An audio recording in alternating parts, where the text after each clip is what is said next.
Welcome all. This is Marduk's Musing with Dorje and myself, Mario.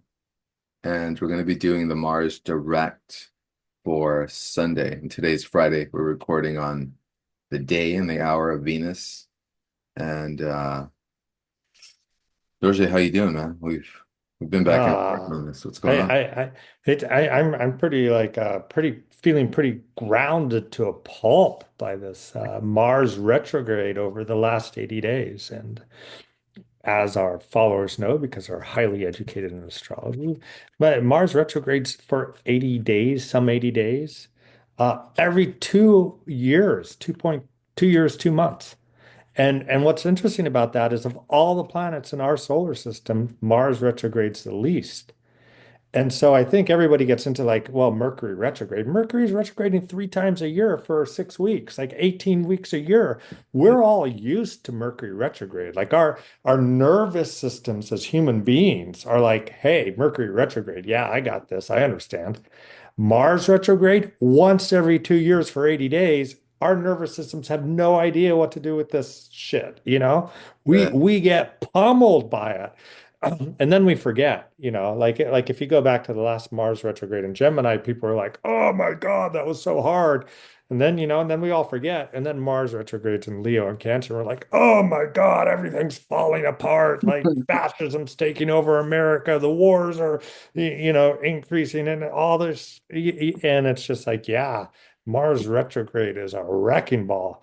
And this time, because it aspected some of my close personal family members' charts very intensely, it's been a little more impactful for me. I'm a little bit less in the stands and a little more on the field, getting the crap beaten out of me. But it's ending. It's ending on Sunday.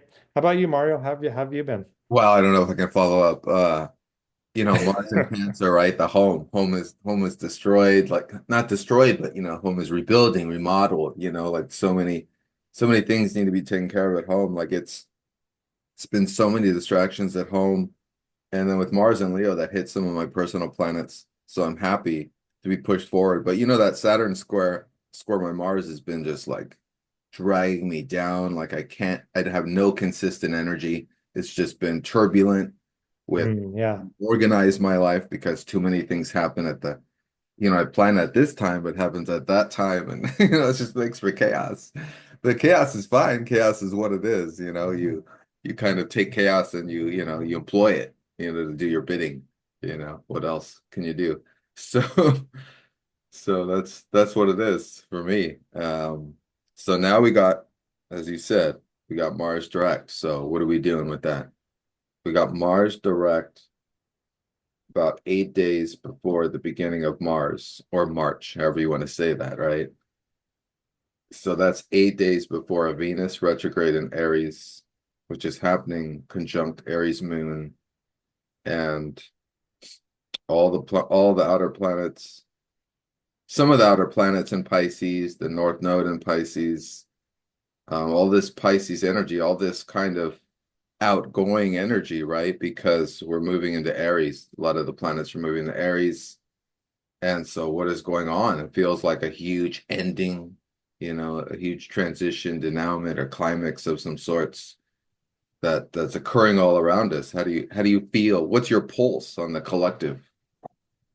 It's just like a freaking disaster. I mean, it's like there's a small subset of like the collective population that's like, oh yeah, this is what we wanted. I mean, because there's always people who are like totally into kind of like chaos, and I don't think anyone could describe retrograde Mars and Cancer as anything other than chaos, because like Mars, Mars in Capricorn or Mars in Aries or Mars in Scorpio is very clean. Yes. Yeah. Mars in Cancer is not clean. Comfortable. And so you got things like you got the Trump administration, and they're like, "Hey, we're going to downsize government in order to make room for AI, a hallmark of the age of Aquarius, a preview to what's coming up in our conversation here. So we're going to like downsize the government, and then they're firing like the people responsible for maintaining nuclear weapons, and then they're going, "Oh, whoops, we fired these people, but we Whoop. can't hire them back because we don't have their contact information." And so to me, that is like so symbolic of Mars and Cancer, retrograde in Cancer, Mars retrograde in Cancer. It's like just a wrecking ball, like running through and just like demolishing structures left and right, especially in the last few weeks as it's moved into its station. Now, I'm personally of the opinion that if a planet only stations twice every 2.5 years, like Mars, that you can give that station the entire degree. Mars entered 17 degrees Cancer, I think, like about a week ago. And so I've been feeling it. Again, I've been feeling it. Leaves in 3 days. But these next 3 days between now and Sunday, there could be a lot of frustrating energy. And I just want to say, like, hey, like on a personal level, if there's a lot of frustrating energy building up in you, don't go hurt anything. Don't go destroy anything that's like, actually good for you, like people maintaining and monitoring nuclear weapons. Don't fire the people maintaining and monitoring the nuclear weapons. Rather, just kind of like really kind of like set yourself up and start getting your motivation because when that Mars goes direct on a personal level, in my opinion, it is like going to be like, okay, you're moving forward. You have been like, oh, I need to rethink this whole situation. And now you're moving forward. And it's going to be slow at first, but you're going to get shot out of this kind of like Mars and Cancer experience into the Mars and Leo, and then the Mars and Virgo, and then the Mars and Libra as Mars starts like moving really fast and really swift. And so that means you're going to get shot into like, hey, I'm taking care of myself. I'm moving for myself. After I build myself up, I'm going to be caring for those around me who need to be cared for, and then I'm going to find some balance. So like those three, that Leo, Virgo, Libra, you're going to be boom. You're on your train in 3 days, So take these 3 days, like if you have to take a step back, and then like get ready. Yeah, and that's all happening because we also got Mars trine Saturn. They're both not in comfortable signs for each other, but Mars trine Saturn is pretty solid, pretty supportive, structure Yeah, for whatever we want to do and go forward momentum with. that's So, right. Creating the structures. and another thing to note is we're going through a period where only Mars is retrograde right now. So once Mars goes direct on Sunday, all planets are direct. So For whatever 4 days. I know. Well, But that 6 days. For but 6 days. that's 6 days. Whatever Yeah, yeah. begin and create and put power into, there you Yeah, well, but then that's the point though, because then on that 6th day, bang, bong, Venus goes retrograde. So anybody you've been abusing while Mars has been retrograde or station is coming back with some receipts for you with that Venus going retrograde. So I'm telling you, like, keep your cool over the next 3 days, people. Keep your cool. Yeah. You know what I mean? It's like, I know, because Mercury's joining in retrograde. yeah. So Yeah, well, which is really funny because I got to say, like social media, like there's all these people already, all these astrologers. I mean, astrologers are like it's a good profession if you can get people to pay you, which is really hard to do, but like it's a good profession because there's always something to talk about. And so all these social media astrologers who are already bored of the Mars station and the Mars retrograde, because we've been talking about it for the last 80 days, they are coming out with, hey, Venus is going retrograde. Get ready for the experience of the relationships returning. And it's like, okay, but can we get through this first? Can we get through the Mars station first? Like, there's so I, you know. And moment Venus goes retrograde, you know what they're going to be like, oh, but the eclipse is coming. Yeah, we're going to do that too. You know, people tune in, we're going to do that too. But you know, it's like there's always something to talk about because that sky is always like shifting and changing. And it reminds me of something you said before we started, Mario, which I'd love for you to elucidate more. Is you're like, oh my gosh, okay, folks, like we're moving into a slog in March. You know, it's gonna be really, really difficult. And then I'm like, but haven't we been saying that for months now? Like, isn't that just the nature of like astrology? Is like there's just always some kind of like meteor coming at you with a 3.1% chance of smashing into some city on the and you know Well, on the globe. there's always humans who are presenting that preview Yeah, in that dramatic good point. extent. Whether those things are actually occurring is an arguable, issue because we actually do have in this March something that is so meteoric, so, you know, just collectively shifting of everything that's occurring that aside from these mundane astrologers obsessed with catching the next headline, this is actually, what's occurring is going to be on so many levels, so much that, I mean, again, yeah, I sound like a repetitive, typical mundane astrologer on social media monster, but it's just facts, man. It's just what is occurring. There's so much I can't even delineate it all with any clarity because it's just so much. We can take aside the Venus retrograde and add in, the Venus star point at 2 degrees Aries, and we can add in the North nodes in Pisces, which is 36, so it's and 6, which is the themes of relationship. And we could put that on the stage and say personal relationships are the most important factor, right? And relationships are really important in life.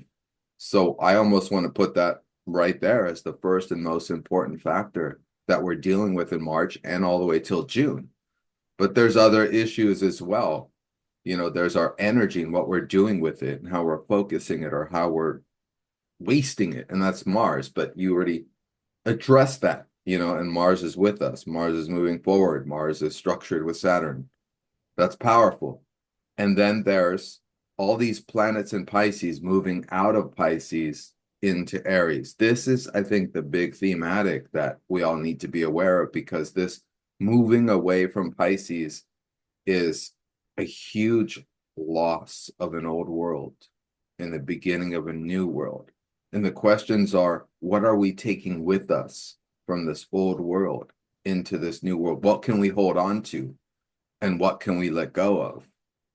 And so I think there's real questions there as far as what we collectively and individually are going to be doing with this Piscean energy as some of it transmits through Aries or none of it does. So it it's just, it's the Neptune coming in at the end of the month, right on the eclipse, right at the same day or a day later. Neptune coming into Aries and the second eclipse, the solar eclipse happening right there.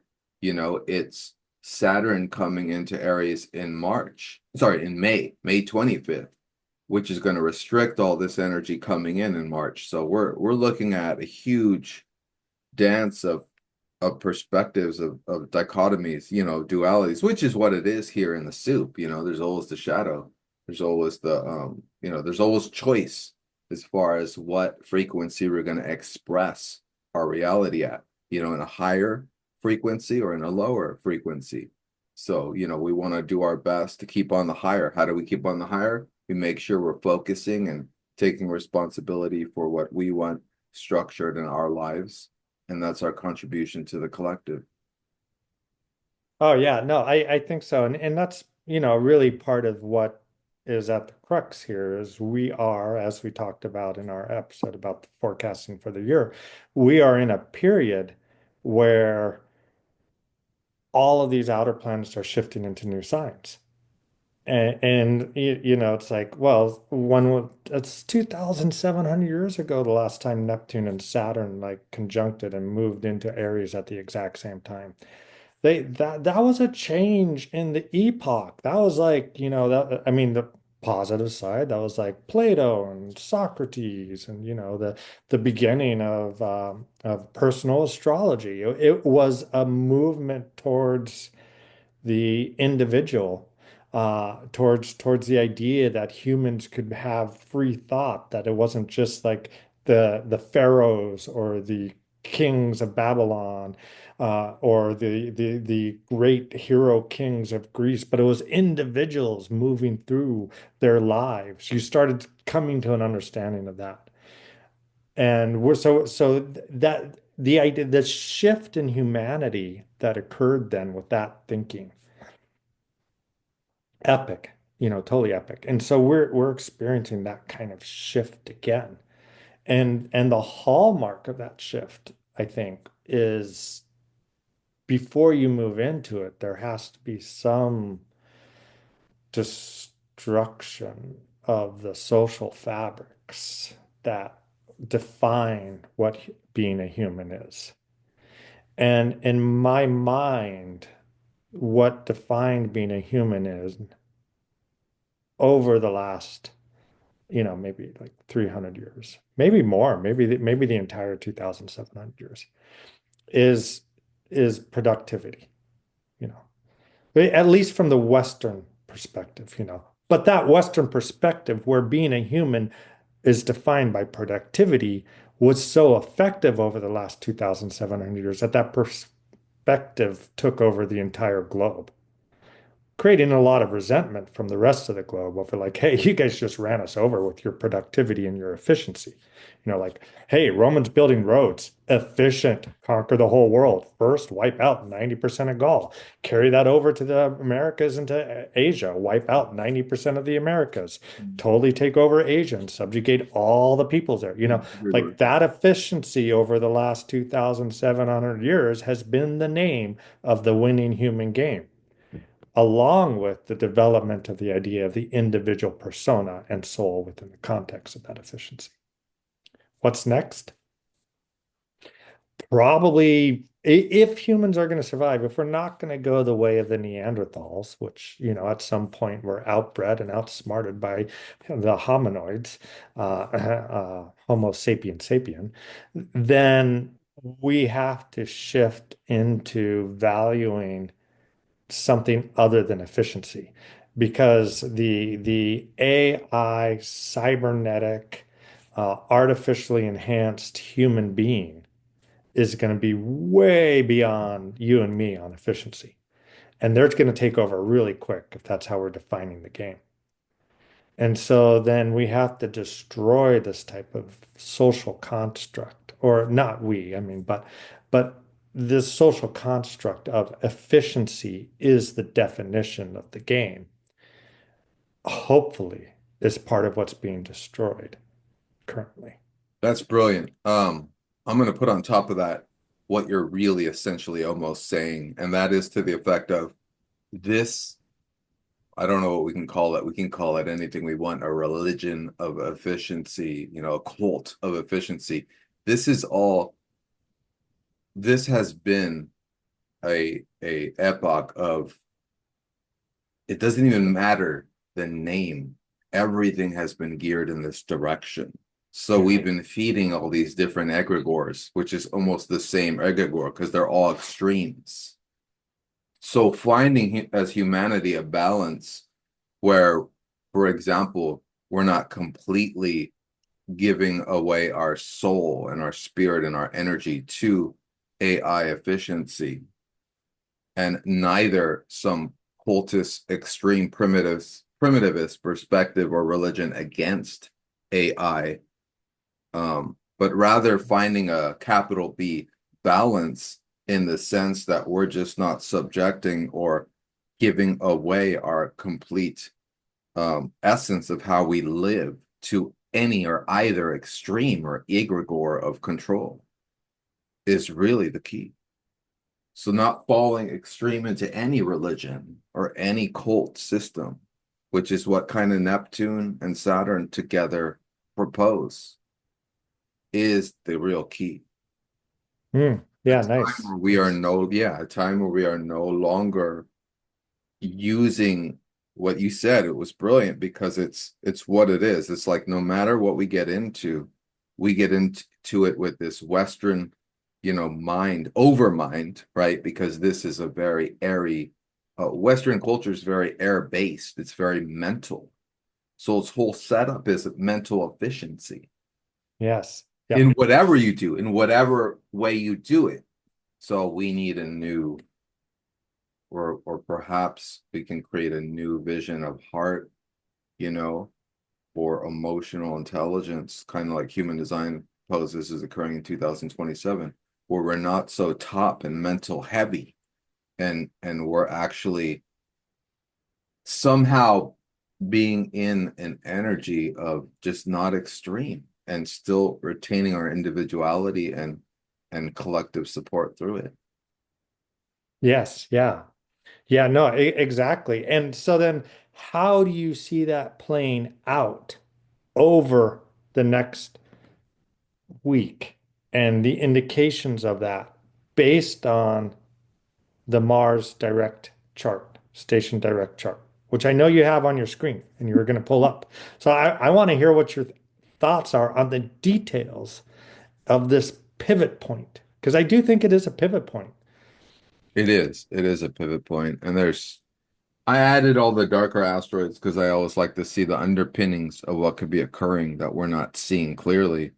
And Oh, I know you do that. Oh gosh, looking at all the asteroids, it always like overwhelms me. But I know, like, I know the fan base loves the asteroids. I know I even said this to I even said this to a friend I was working with about adding all these details into the charts. I also added the terms and to add more craziness, right? More Virgo insanity. So yeah, there's so much here. I mean, look at prey, the asteroid prey, which is not to prey, but rather to prey on. Like a It's raptor, like a yeah, yeah, raptor yeah, right, preys right, on an right. unsuspecting Right, soul. right. Yeah. Look at it there. It's not really in aspect to Pluto. I Wait, thought where is it? I can't see the it's pointer. close to Pluto, but it's not really close because it's like 18 degrees in Aquarius, right? Hmm. Whereas Aquarius is, sorry, Pluto's in 2 degrees, but it's down there. And then but Nessus is there conjunct Saturn, which is an asteroid that's kind of like a combination between Mars and Pluto of abuse. So on May 25th, I don't know what's occurring, but I'd watch out for, not watch out, but observe and witness and observe. Yeah, let's not overactivate the nervous system. Um, Venus is not too far from Chiron, but it's going retrograde, so it's going a different direction. It'll hit Chiron later. The wound will be in pain later. Um, Uranus is with Deianira. That's not good. It's not close enough. Jupiter's really close to Draco. That's expanding the powers of, the Dragon Kings. That can't be good. Uh, Mars. Hmm. Mars Yeah, is did you see Elon Musk the other day when he was at CPAC, like high as fuck on ketamine, wearing some sunglasses and waving a chainsaw around? He was wearing a dragon shirt. He had a dragon literally on his shirt. You're what? just saying that, That's yeah. not a And surprise. boy, I will tell you that that Dragon King is currently high as fuck on his own power and expansion. He really is. So that's accurate. I can say that that's accurate. Yeah. Wow. Well, great hit. Great hit there. Yeah. Yeah, I'm not even looking at the planets right now. I'm getting lost in the asteroids. You're right. I gotta stop with this asteroid stuff. But look at we got Mars, That's what happens to you asteroid people. It's like whoosh, it's like fractals. It just but like it tells the sucks you story guys though. in. But you gotta follow the story, and it tells the story. If anyone wants an asteroid reading, we'll go through the story of your life with your asteroids. Okay, look at this Mars opposing the moon. We're gonna be emotionally just fucked up about it on Sunday. We're just gonna be so distraught. So Oh much. yeah, yeah. How are we gonna get that tension out? It's just gonna be too much. And then the week next week will start, and we I'm got not recommending people eat an edible on Sunday, but I'm not recommending people eat an edible on Sunday if they do that, because that is going to be an emotional day. That is true. and look at that North Node, right? Still right there on Neptune, weakening our immune systems. Saturn not far away with Nessus trying to creep up. Well, And then that moon Mars opposition square Chiron, man. It's like we're all hurting. We're all hurting, people. We're all. It's okay to say you're hurting. Like it's okay to cry. It's okay to cry a little. and scream. And scream. See, Yeah, screaming is a scream. choice, It's like- not just crying. All right. So what else we got? So I see Mercury conjunct Saturn we got on Sunday as well, which is just making it even difficult to cry. It's just a lot of frustration and a lot of just emptiness, like void almost of also emotion. So maybe a huge tension between what we're actually feeling and what we just want to repress. Hmm. And all right, man, jump in. I Uh, I mean, yeah, so first like that Moon, Mars, Chiron, T square, that's pretty brutal. Like things aren't feeling good, you know. And at the same time, Mercury conjunct Saturn. Mercury applying to conjunct Saturn. You know, it's in Pisces, and you know, I love Pisces. It's a Jupiter ruled sign. It's a faith-based sign. But there's something really oppressive about Saturn in Pisces. You know, because it's wet. It's a wet Saturn. It's like a big, thick, wet blanket, wool blanket that's just like been. You don't feel like you can do anything about it, you know. And I'm just hearing that. I'm hearing that and seeing that all around as people are like, I'm just kind of like stuck in this experience and I can't make a change. That Mars going direct is going to help that because Mars direct is, hey, I can make a change, I can overcome, I can engage in virtue and the virtue of being a warrior for what I believe is just and good. You know, so that's going to be nice. But at this point, you know, there's just this like at least for the next 3 days, there's this like I don't have any agency. I can't do anything about it. Yeah, I do think that changes. I mean, and that Saturn and Mercury are coming up to a sextile to Uranus. So when they hit that sextile Uranus, that's going to be about 4 weeks before that Saturn does. Mercury's going to hit it just like in a matter of days, like 4 or 5 days. But then there's also this kind of like, okay. I can make some shifts here. I can make some moves here mentally, you know, because before we can change our course physically, we first have to mentally conceive of it. And that's what that Mercury is going to do as it squares that Uranus. And then Mars is going to go direct and square that Uranus right a little bit before Saturn does. So you're going to get this mental thing, and then you're going to do some actions, and then there's going to be actually some shifts you can relate to. How soon is that going to come in? If I just kind of like, ooh, you know, like just really cruise here like that. Oh boy, that's a little bit out still. Yeah, middle of March, like right after the eclipse, some kind of like great letting go with the eclipse. And you know, to touch in on that, like the eclipse on happening on March 14th, exact same day as the eclipse that happened in 2006 on March 14th. If you've got a 23-degree Virgo or a 23-degree Pisces or a 23-degree Gemini or a 23-degree Sagittarius, you're going to get hit with this kind of like emotional letting go quality to that. And then after that, we're going to get the eclipse at what is it? 9 degrees Aries, I think. Uh, yeah, 9 degrees Aries on March 29th. That is one of the most brutal eclipses in the entire Saros cycle. It's like Bernadette Brady, the eclipse master.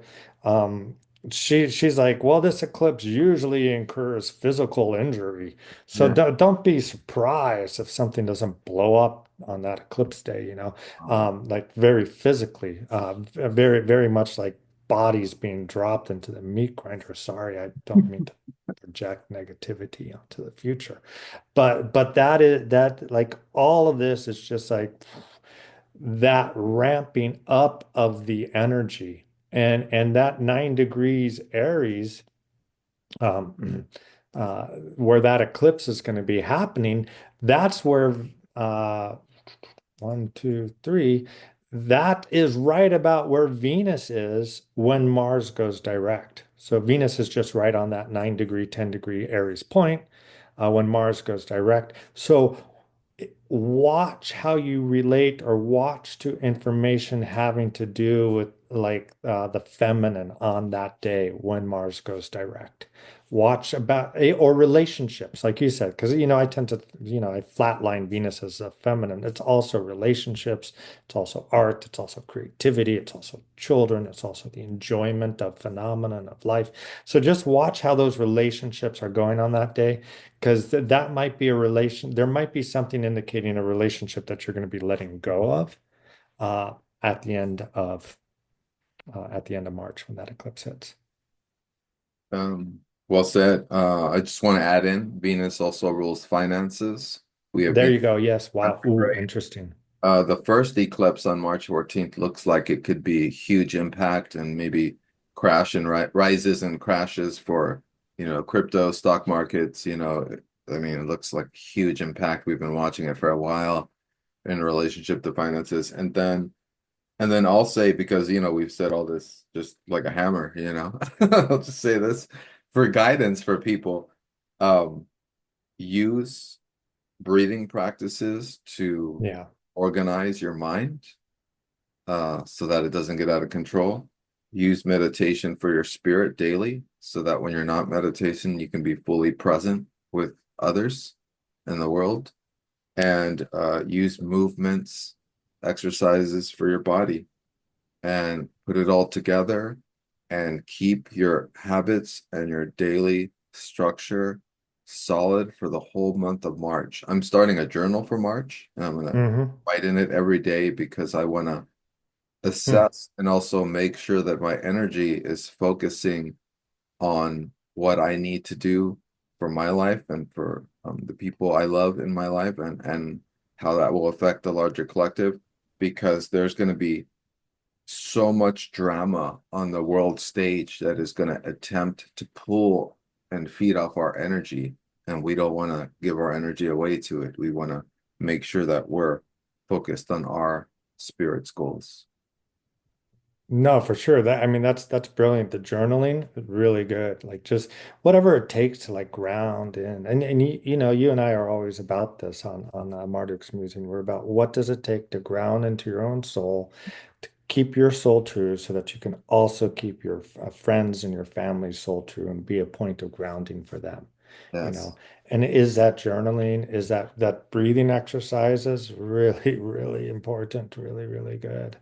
And not getting drawn into the drama, not being in the wrong place at the wrong time, unless you want to be in the wrong place at the wrong time. Because there is a certain virtue to that. Like when we speak of virtue, there are people who are like, hey, you know what? I'm going to go be at that protest even if, the cops are going to shoot at us, because that is the virtue that I'm going to exhibit for me and my country and my family and what I believe is just and right. And I'm not saying to anybody who has that level of warriorship to not do that.